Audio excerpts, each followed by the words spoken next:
बिस्मिल्लाहिर्रहमानिर्रहीम। अस्सलाम वालेकुम डियर स्टूडेंट्स, मैं हूं आपका बायोलॉजी इंस्ट्रक्टर बैदुर्रहमान बेग।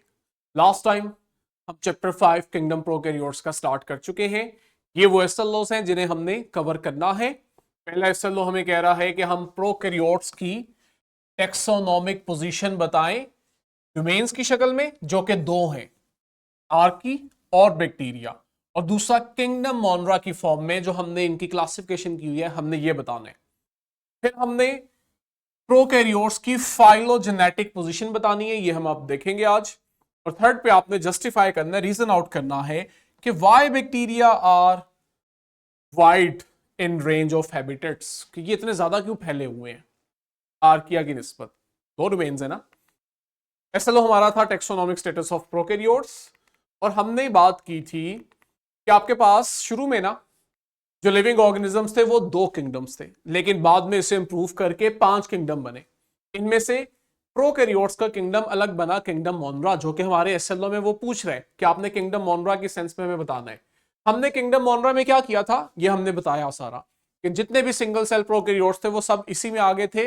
इनमें क्या थी, बाइनरी फिशन होती थी रिप्रोडक्शन के लिए। हेल्थी बैक्टीरिया भी थे, हार्मफुल बैक्टीरिया भी थे, ये सब चीजें हमने पढ़ी। लेकिन ये जो 5 किंगडम सिस्टम था ना, इस पे भी क्वेश्चन रेज हुए, और सबसे इंपॉर्टेंट काम किया था कार्ल वोज ने। कार्ल वोज ने जेनेटिक्स और मॉलिक्यूलर बायोलॉजी का सहारा लेते हुए प्रोकैरियोट्स को स्टडी किया, और जब इसने स्टडी किया तो इसने कहा नहीं जी नहीं, ये तमाम प्रोकैरियोट्स एक जैसे नहीं है, इनमें भी दो कैटेगरीज हैं। एक को इसने आर्किया बोला, दूसरे को बैक्टीरिया। इसी पे डोमेन्स बन गई।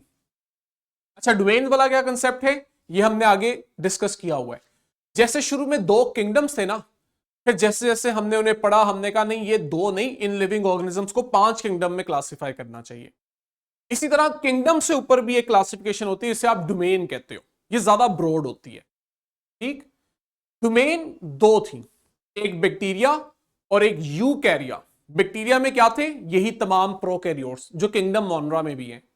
इसका मतलब यह है कि 5 किंगडम में से एक किंगडम मोनरा वालों को हमने अलग डोमेन में रख दिया, बाकी के 4 किंगडम्स वालों की एक अलग डोमेन बना दी, जिसे डोमेन यूकैरिया कह दिया।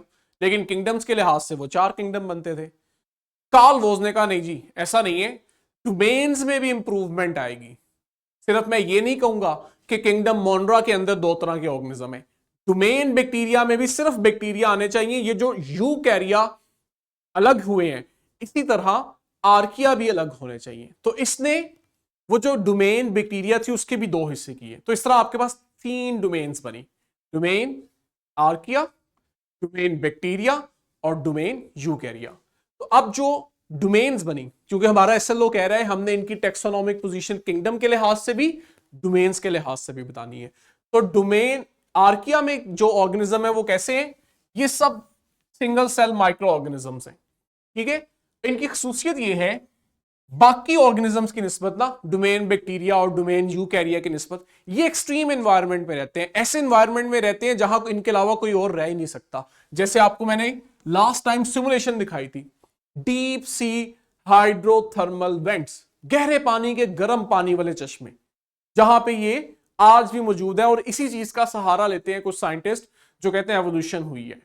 कि देखो, आज अगर इतने गर्म पानी के अंदर ये बैक्टीरिया रहते हैं, तो माजी में भी ऐसा ही था कि कुछ ऐसे ही ऑर्गेनिजम्स थे जो गर्म पानी में रहते थे, और वहां से उन्हें हीट मिलती थी, न्यूट्रिएंट्स मिलते थे, वहां वो इवॉल्व हुए और लाइफ स्टार्ट हुई थी, और आज हम इस जगह खड़े हैं। अब इनमें और क्या यूनिकनेस है जो इन्हें बैक्टीरिया और यूकैरिया से अलग करती है। स्पेशली हमारा फोकस ना आर्किया और बैक्टीरिया के दरमियान में है, क्योंकि शुरू में ये एक ही समझे जाते थे। अब हमने इन्हें अलग करके इनके डिफरेंसेस हाईलाइट करने हैं। तो कहते हैं इनमें एक तो ये डिफरेंस है कि एक्सट्रीम एनवायरनमेंट में रहते हैं, दूसरा जब आप इनकी सेल मेम्ब्रेन को देखते हो तो वो भी इनमें यूनिक है। स्पेशली जो सेल मेम्ब्रेन के लिपिड्स है ना, ये आप देखते हो बैक्टीरिया की सेल मेम्ब्रेन और हम यूकैरियोट्स की सेल मेम्ब्रेन से डिफरेंट होते हैं। दूसरा आप देखते हो इनमें जेनेटिक सीक्वेंस जो है ना, ये भी मुख्तलिफ है, बैक्टीरिया से भी अलग है, यूकैरियोट्स से भी अलग है। यानी अगर कहीं मिलता है तो कहीं अलग भी है, जिसकी वजह से ये अलग डोमेन का हक रखते हैं। इन्हें बैक्टीरिया के साथ कंफ्यूज नहीं करना चाहिए। कुछ कॉमन जिन्हें हम बहुत ज्यादा जानते हैं डोमेन आर्की के एग्जांपल्स में, वो है मिथानोजेंस, जिनमें मीथेन प्रोड्यूस करने की एबिलिटी होती है। अब जिन बच्चों ने प्रीवियस करिकुलम के मुताबिक पढ़ा हुआ है ना, आप उनके सामने लेके जाओ मिथेनोजन और आप बताओ उन्हें कि ये किसकी एग्जांपल है, तो वो कहेंगे बैक्टीरिया की एग्जांपल है।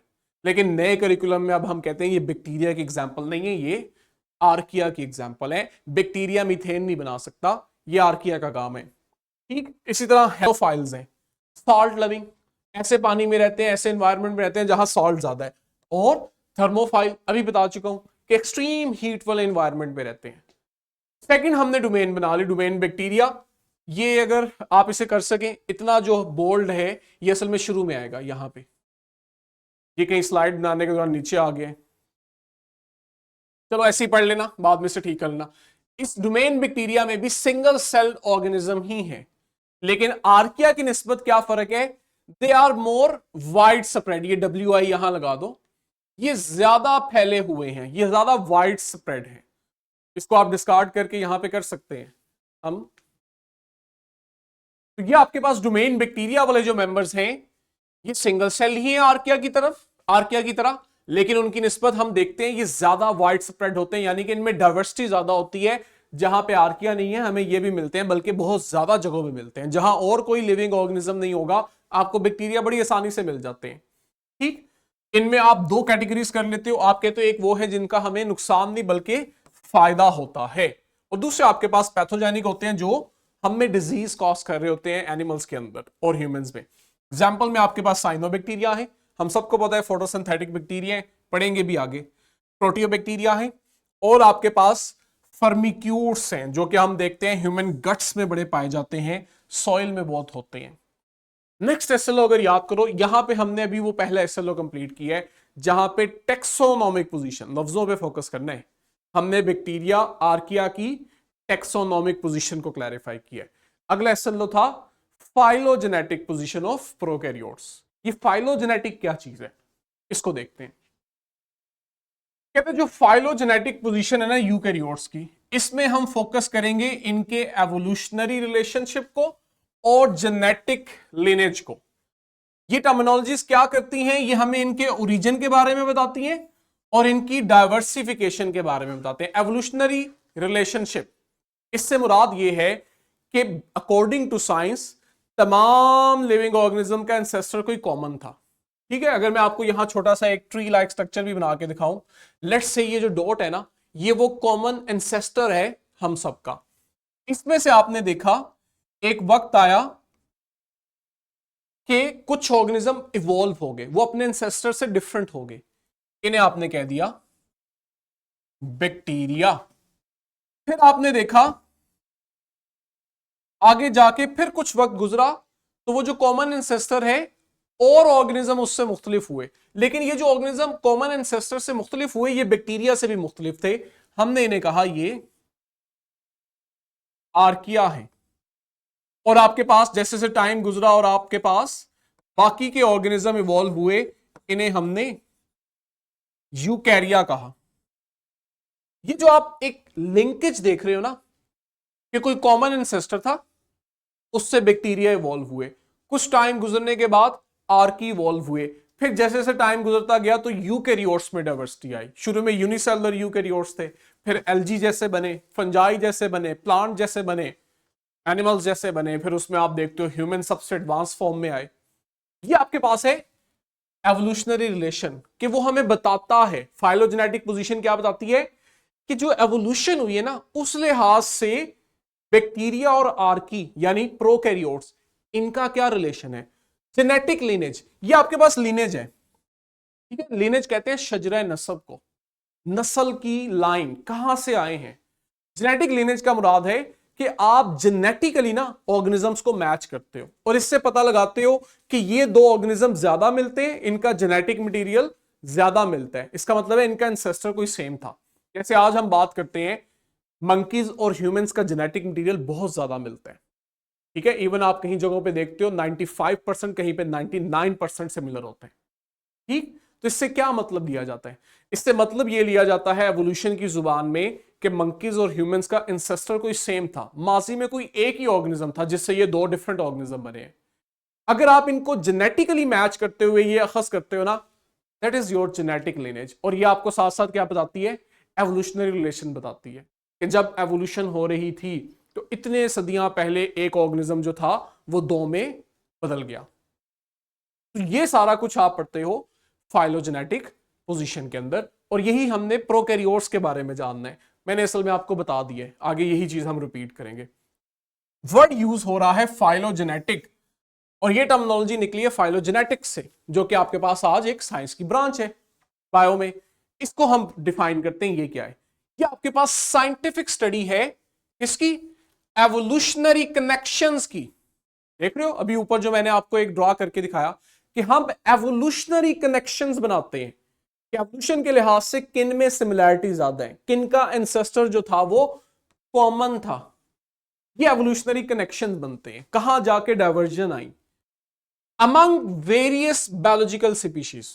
ये जो डिफरेंट बायोलॉजिकल स्पीशीज हैं, जानदार हैं, इनमें हम एवोल्यूशनरी कनेक्शन डेवलप करने की कोशिश करते हैं।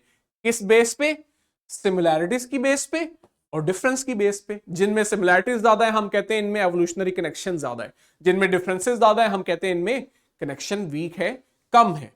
ठीक है, किस लिहाज से देखते हो, फिजिकली भी देखते हो उनके ट्रेट्स कैसे हैं। ऑब्वियस सी बात है, अगर आपके पास ह्यूमन है, मंकी है, हॉर्स है, तो आप किन दो के बारे में कहोगे ये ज्यादा मिलते हैं, ह्यूमन एंड मंकी। फिजिकली ज्यादा सिमिलैरिटी है। और साथ ही साथ हम जेनेटिक कैरेक्टर्स की बेस पे भी देखते हैं। जरूरी नहीं है कि फिजिकल कैरेक्टर्स में मिलना जुलना जरूरी हो। आप जीन को उठा के देख लो, डीएनए आरएनए लेके देखो, दो डिफरेंट ऑर्गेनिज्म का उनका स्ट्रक्चर देखो डीएनए आरएनए का, तो अगर आपको उनमें बहुत ज्यादा सिमिलैरिटी मिलती है तो ये भी एवोल्यूशनरी कनेक्शन को ही बताता है। That is your phylogenetics. और इसी की बेस पे हम ऑर्गेनिज्म को पोजीशन रखते हैं, जिसे आप कहते हो फाइलोजेनेटिक पोजीशन। और यहां हम किसकी बात कर रहे हैं, प्रोकैरियोट्स की। कहते हैं ट्रेस हाउ स्पीशीज और group of species are related to common ancestor. हमें फाइलोजेनेटिक्स बताती है कि किस तरह मुख्तलिफ स्पीशीज जो है वो एक कॉमन एंसेस्टर के थ्रू मिलती हैं। ठीक है, और ये बताता है कि किस तरह वो कॉमन एंसेस्टर जो था वो किस माहौल में टाइम के लिहाज से चेंज होता चला गया और उसने कई तरह की नई स्पीशीज बना दी। हम इसमें क्या करते हैं, हम जब फाइलोजेनेटिक एनालिसिस कर रहे होते हैं, कनेक्शन डेवलप करने की कोशिश कर रहे होते हैं, तो हम जेनेटिक डाटा लेते हैं। पहले तो हम सिर्फ फिजिकल कैरेक्टरिस्टिक देखते थे, अब हम बकायदा उनके जीन्स, डीएनए, प्रोटीन का स्ट्रक्चर ये स्टडी करते हैं। इस बेस पे फिर हम डिफरेंट ऑर्गेनिजम्स की एवोल्यूशनरी हिस्ट्री का पता लगाते हैं कि हिस्ट्री में कौन कब बना होगा। अच्छा, अगर मैंने जेनेटिकली स्टडी करना है ना, तो मुझे जीन चाहिए, यानी कि डीएनए या आरएनए का कोई पोर्शन चाहिए जिसको मैं स्टडी करूं, और वो फिर एक ऑर्गेनिज्म में नहीं होगा, बाकी ऑर्गेनिज्म में मुझे एग्जैक्ट वही जीन, वही पोर्शन चाहिए। तो साइंटिस्ट पता क्या करते हैं, साइंटिस्ट की फिर कोशिश होती है क्यों ना हम डिफरेंट ऑर्गेनिजम्स के जेनेटिक मटेरियल में से वो हिस्सा लें, वो जीन लें जिसमें चेंजेस कम आई हैं, ताकि उसकी वजह से हमें डिफरेंट ऑर्गेनिज्म में सिमिलैरिटी शो हो सके। ये बात समझ रहे हो। अब ह्यूमंस और हॉर्स, अगर दो मैं बहुत एक्सट्रीम एग्जांपल ले लूं, हमें तो बहुत ज्यादा चेंजेस हैं, तो अगर आप ऐसा जीन ह्यूमन से ले लो और ऐसा जीन हॉर्स से ले लो जो आपस में मिलता ही नहीं है, डिफरेंस बहुत ज्यादा है, सिमिलैरिटीज बहुत कम है, इससे हम दोनों में एवोल्यूशनरी कनेक्शन नहीं बनेगा। हमें अगर एवोल्यूशनरी कनेक्शन बनाना है ना, हिस्ट्री जाननी है, हमें कोई ऐसा जीन लेना है जिसमें डिफरेंसेस कम है, सिमिलैरिटीज ज्यादा है। और ऐसा एक बड़ा बेहतरीन अल्लाह की तरफ से एक जीन भी मौजूद है कुदरती तौर पे, और वो हम यूज करते हैं कंपेयर करने के लिए। जब हमने एवोल्यूशनरी हिस्ट्री निकालनी होती है तो हम कंजर्व जीन, ये जो मैंने अभी आपको सारा समझाया है, कैसा जीन जो बदला ना हो, जिसमें एवोल्यूशन के दौरान बहुत कम चेंज आया हो, उस कंजर्व जीन का हम हर ऑर्गेनिज्म से सीक्वेंस स्टडी करते हैं, फिर उसको कंपेयर करते हैं। और ऐसी ही एक जीन हमारे पास राइबोसोमल आरएनए की जीन है। हम हर ऑर्गेनिज्म से राइबोसोमल आरएनए की जीन लेते हैं, उसको स्टडी करके इनमें आपस में कनेक्शन डेवलप करने की कोशिश करते हैं, जिसे आप फाइलोजेनेटिक या एवोल्यूशनरी कनेक्शन बोलते हो। ठीक है, कार्ल वूज जिसने 2 से 3 किंगडम्स, 3 डोमेन सिस्टम बनाए थे, उसने भी यही काम किया था। राइबोसोमल आरएनए जीन्स को स्टडी करके बैक्टीरिया और आर्किया को डिफरेंट कहा था कि ये दोनों सेम नहीं है, इनमें फर्क है। ठीक है, ये जो आपके पास सीक्वेंस आते हैं ना राइबोसोमल आरएनए जीन्स के, डिफरेंट ऑर्गेनिज्म से, इन सीक्वेंस की बुनियाद पे आप प्रोकैरियोट्स में एवोल्यूशनरी रिलेशनशिप कायम करते हो। हमारा फोकस प्रोकैरियोट्स है, इसलिए हम इसी पे रह रहे हैं। ठीक है, आप डिफरेंट बैक्टीरिया लो, डिफरेंट आर्किया लो, इनके राइबोसोमल आरएनए जीन्स को स्टडी करो, उस बेस पे आप फिर इनमें कनेक्शन डेवलप करते हो। ठीक है, यही काम कार्ल वूज ने किया, और कार्ल वूज ने देखा भी कि जो राइबोसोमल आरएनए सीक्वेंस है ना, ये हमें बताते हैं कि जो प्रोकैरियोट्स हैं, it is not a single group. Kingdom system तो इन्हें किंगडम मोनरा के अंदर एक ही जगह एक ग्रुप में रख देते हैं, लेकिन ऐसा नहीं है। इनका genetic analysis, RNA, ribosomal RNA sequence बताता है कि इनमें एवोल्यूशन के दौरान फर्क आया है। ये दो डिस्टिंक्ट डिफरेंट ग्रुप्स हैं जिनमें बहुत नुमाया जेनेटिक डिफरेंसेस मौजूद है, आप इन्हें एक जगह नहीं रख सकते। समझ रहे हो? इसी बेस पे इसने प्रोकैरियोट्स में एक नया ग्रुप बनाया विच वाज आर्किया। आर्किया को पुराने वक्तों में हम आर्की बैक्टीरिया कहते थे। जब इन्हें किंगडम मोनरा में इकट्ठा बैक्टीरिया के साथ रखते थे ना, तो हम कहते थे एक बहुत पुराने बैक्टीरिया आर्की बैक्टीरिया और एक नए बैक्टीरिया यू बैक्टीरिया। इसने कहा नहीं, ये जो आर्की बैक्टीरिया, बहुत पुराने बैक्टीरिया जिन्हें आप कह रहे हो, ये बैक्टीरिया से थोड़े मुख्तलिफ हैं, इनका ग्रुप बनेगा आर्किया, और बाकी वाले वही रवायती जिन्हें आप बैक्टीरिया कहते हो वो दूसरा ग्रुप बन गए। ठीक है, इसकी बेस पे इसने क्या किया कि वो जो दो डोमेन्स वाला सिस्टम था, जैसे आपके पास दो किंगडम्स होते थे, इसी तरह दो डोमेन्स थी। प्रोकैरियोट्स जिनमें तमाम बैक्टीरिया और आर्की बैक्टीरिया थे, और यूकैरियोट्स जिनमें प्लांट्स, एनिमल, फंजाई, प्रोटिस्ट सब कुछ आ जाते हैं। इसको खत्म करके इसने कहा नहीं, आपके पास तीन डोमेन्स हैं, डोमेन बैक्टीरिया, आर्किया एंड यूकैरिया। ठीक हो गया? आपके पास है फाइलोजेनेटिक पोजीशन के लिहाज से, अगर हम डोमेन आर्किया की बात करें तो आपके पास इन्हें शुरू में कहता है बैक्टीरिया ही समझा जाता था, लेकिन इनके यूनिक जेनेटिक और बायोकेमिकल कैरेक्टरिस्टिक की वजह से हमें पता लगा ये डिफरेंट है। बायोकेमिकल कैरेक्टरिस्टिक से मतलब है ऑब्वियसली अगर जेनेटिक्स में डिफरेंस है तो इनके अंदर होने वाले मेटाबॉलिज्म, बायोकेमिकल रिएक्शन में भी फर्क आएगा। ठीक है, आर्किया जो है ग्रीक वर्ड आर्कियोस से निकला है, जिसका मतलब होता है कदीम, प्रिमिटिव। ये बैक्टीरिया से भी पुराने हैं। ठीक है, और हमें फाइलोजेनेटिक एनालिसिस बताता है कि आर्किया जो है, इनकी लिनेज, इनका जो शजरा नसब है वो डिफरेंट है, बैक्टीरिया से नहीं मिलता, ये एक अलग चीज है। और जब आप इन्हें कंपेयर करते हो ना यूकैरिया और बैक्टीरिया दो डोमेन्स के साथ, तो आपको पता लगता है ये यूकैरिया से ज्यादा मिलते हैं। ये बड़ी इंटरेस्टिंग बात है, मैं रिपीट कर रहा हूं। आर्किया को जब फाइलोजेनेटिक बेस पे आप लिंक करने की कोशिश करते हो बाकी दो डोमेन्स के साथ, तो आपको आपके ज़हन में होगा, चूंकि शुरू में ये बैक्टीरिया के साथ कंफ्यूज किया करते थे, तो शायद ये बैक्टीरिया से ज्यादा मिलते होंगे। लेकिन इंटरेस्टिंगली जब आप इनके अंदर डिफरेंट जेनेटिक और मेटाबॉलिक एनालिसिस करते हो ना, तो आपको पता लगता है ये बहुत सारी जगहों पे बैक्टीरिया से ज्यादा यूकैरिया के डोमेन से, यानी यूकैरियोट्स से ज्यादा मिलते हैं। ये बड़ी इंटरेस्टिंग चीज थी जो हमें पता लगी। ये आपके पास एक टेबल है जिसमें ये तमाम डिफरेंस ऑफ सिमिलैरिटीज हाईलाइट कर दी। इसको जरा जूम करें, मैं आपको जल्दी से समझाता हूं, ये बड़ा इंपॉर्टेंट है। देखो, हमने तीन डोमेन्स ले लिए, तीन अलग कॉलम के अंदर, और यहां हम इनके कैरेक्टरिस्टिक्स को बताने लगे हैं इसमें क्या है। इसको आपने अंडरस्टैंड करना है ताकि आप याद कर सको। पहला है मेटाबॉलिक प्रोसेस। कहते हैं इनके अंदर कुछ मेटाबॉलिक प्रोसेस जैसे नाइट्रोजन फिक्सेशन, कीमोथेरेपी, कीमोथेरेपी कहते हैं केमिकल्स के थ्रू फूड बनाना। एक तो हमने पढ़ी थी फोटोसिंथेसिस, ये है कीमो ऑटोट्रोफी, नॉट कीमोथेरेपी, इसको ठीक कर लें, कीमो ऑटोट्रोफी। इसमें आप केमिकल आयंस की मदद से फूड बनाते हो, लाइट की वजह से नहीं। और तीसरा आपके पास है थर्मोफिलिक ग्रोथ, यानी बहुत हाई टेम्परेचर पे भी ग्रो करना। अब पहली लाइन देखो, शेयर कॉमन प्रोसेसेस, ये असल में बताया जा रहा है कि ये जो फीचर्स है ना, ये असल में बैक्टीरिया और आर्किया दोनों में है। तो यहां पे इनमें सिमिलैरिटी है कि दोनों में नाइट्रोजन फिक्सेशन है, कीमो ऑटोट्रोफी है और थर्मोफिलिक ग्रोथ है।